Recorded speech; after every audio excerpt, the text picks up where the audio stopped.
রোকেয়া হলে প্রাধ্যক্ষের পদত্যাগের দাবিতে বিক্ষোভ।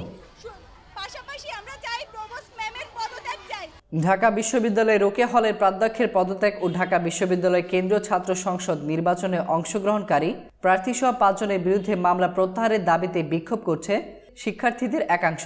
বিক্ষোভে নেতৃত্ব দেওয়াদের একজন রোকেয়া হলের শিক্ষার্থী সায়েদা আফরিন ফ্রিকি নিউজকে জানান, ছাত্রলীগের ইন্ধনেই ওই মামলা করা হয়েছিল।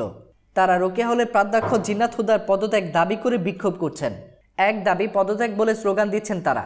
গতকাল রাত 1টায় এই প্রতিবেদন লেখা পর্যন্ত এই বিক্ষোভ চলছে। বিক্ষোভের বিষয়ে জানতে ঢাকা বিশ্ববিদ্যালয়ের প্রক্টর অধ্যাপক AKM গোলাম রব্বানী ও রোকেয়া হলের প্রাধ্যক্ষ অধ্যাপক জিন্নাত হুদাকে ফোন করা হলে তারা ফোন ধরেননি। গত সোমবার নির্বাচনের দিন দুপুরে রোকেয়া হলের একটি কক্ষে সিলগালা করা ব্যালট পেপার গোপনভাবে রাখা হয়েছে বলে অভিযোগ ওঠে।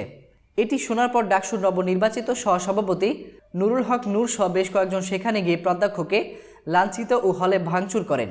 এমন অভিযোগ এনে 5 জনের বিরুদ্ধে হলের আবাসিক ও বিশ্ববিদ্যালয়ের নৃত্যকলা বিভাগের 4র্থ বর্ষের ছাত্রী মার্জুকা রায়না বাদী হয়ে শাহবাগ থানায় মামলাটি দায়ের করেন। ওই মামলায় নুরুল হক বাংলাদেশ ছাত্র ইউনিয়নের কেন্দ্রীয় সাধারণ সম্পাদক ও ডাকসুতে বামজোটের ভিপি প্রার্থী লিটন নন্দী, ডাকসুতে বাংলাদেশ ছাত্র ফেডারেশন সমর্থিত সাধারণ সম্পাদক প্রার্থী উম্মে হাবিবা বেনজির, ছাত্রদল থেকে ডাকসুর ভিপি প্রার্থী আনিসুর রহমান খন্দকার ও রোকেয়া হল সংসদে স্বতন্ত্র প্যানেল রোকেয়া পরিষদের ভিপি প্রার্থী মৌসুমীকে আসামি করা হয়। প্রসঙ্গত, নির্বাচনের দিন দুপুরে অভিযোগ ওঠে রোকেয়া হল সংসদের কক্ষে সিলগালা করা ব্যালট পেপারের প্যাকেট সহ 3টি গোপনভাবে রাখা হয়েছে।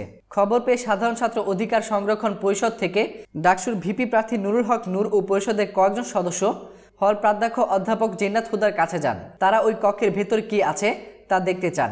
সেখানে থাকা পরিষদ থেকে ডাকসুর কেন্দ্রীয় সংসদে সাহিত্য সম্পাদক প্রার্থী আকরাম হোসেন অভিযোগ করেন, হল প্রাধ্যক্ষ তাকে ওই কক্ষে যেতে বাধা দিয়েছেন। বিশ্ববিদ্যালয়ের প্রক্টর ও প্রধান নির্বাচন কমিশনার না আসা পর্যন্ত তাকে অপেক্ষা করতে বলা হয়। পরে ক্ষুব্ধ হয়ে তারা ওই কক্ষের দরজা ভেঙে ভেতরে থেকে ট্রাঙ্কগুলো বাইরে নিয়ে আসে। ট্রাঙ্কের ভেতরে থাকা সিলগালা করা ব্যালট পেপারের প্যাকেট থেকে ব্যালট পেপার বের করে ছড়িয়ে ছিটিয়ে দেয়। এতক্ষণ ফ্রিকি নিউজের সঙ্গে থাকার জন্য আপনাদের সবাইকে ধন্যবাদ।